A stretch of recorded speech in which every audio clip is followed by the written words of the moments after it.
echo. My life is a party, my home is the club. I party like a rock star, dance until I drop. My life is a party.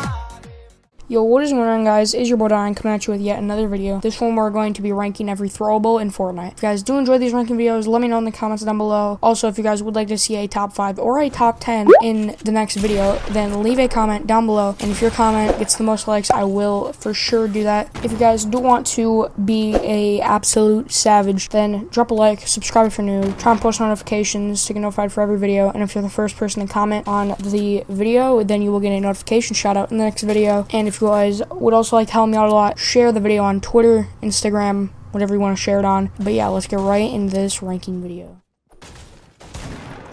Alright, now coming at the number 6 spot, we have the Portafort. This is hands down, without a doubt, the worst throwable we have. I mean, it doesn't have much of a use anymore. When it was first added, it was good, but now it's just trash because there's so many better ones, and you can always farm mats, and usually whenever you kill someone, you get like at least 200 mats off them, and there's just so many better options. I don't know why you would choose the Portafort, unless you had an open slot. But coming in at the number 6 spot, we have the Portafort. Alright, now coming in at the number 5 spot, we have stink bombs. Stink bombs, they're really not too bad, but I feel like they are not very strong. They do a lot less damage than some of the other throwables per se. I mean, you get 3 of them and they do 5 damage each, and they create a cloud of stink. But a lot of the times, unless you've shot someone a ton in a build battle and they try to get away and box themselves, these aren't really going to kill anyone. They're really not too hopeful, but they are decent at times. But coming in at the number 5 spot, we have stink bombs. Alright, now coming in at the number 4 spot, we have the classic grenades.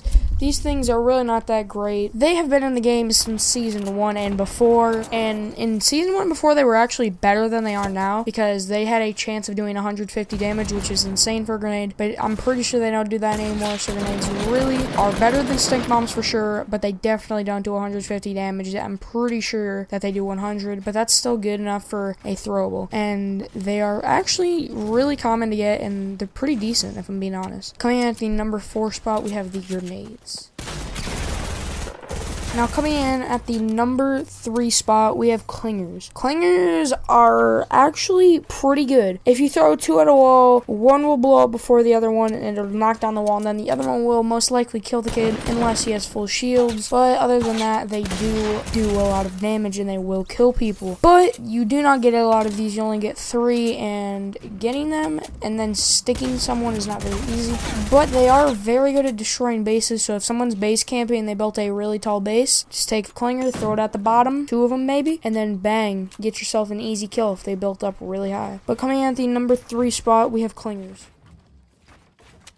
Alright, now coming in at the number 2 spot, we have the Portafortress. This thing is a trillion times better than the Portafort. It's way bigger, it has bouncers, and it's a lot harder to shoot down, and it's a lot larger, and you can get higher ground. It's just all around better. You get way more defense, and you have a much bigger building, and it's a lot harder to shoot down, because the Portafort is break 4 walls, the whole thing's coming down. Portafortress, you have to break a lot of walls to shoot that thing down, so that thing will not go down lightly. Plus, if you want to get closer to an enemy, you have no mats, throw down a Portafortress and just use a bouncer. Also, that is the only thing that has bouncers in public matches anymore, because I took those out of the game. But coming in at the number 2 spot, we have the Portafortress. Now, before we get into the number 1 spot, we're going to go into some honorable mentions. Now, these are just ones that didn't quite make the list. Either they're not in the game, or I just couldn't decide where to put them on the list, or just didn't include them. So, the honorable mentions go out to the Impulse Grenade and the Spiky Stadium. These technically aren't in the game, but they are in playgrounds, so you can still use them, but you just can't use them in a public game. That's why I didn't include them on the list, but those are the 2 honorable mentions. So, let's get into the number 1 spot. Alright, now coming in at the number 1 spot, we have shockwave grenades. These things are amazing. They launch you way farther than impulse grenades, and they're just better in general because you go farther, you don't take fall damage, and you can travel higher.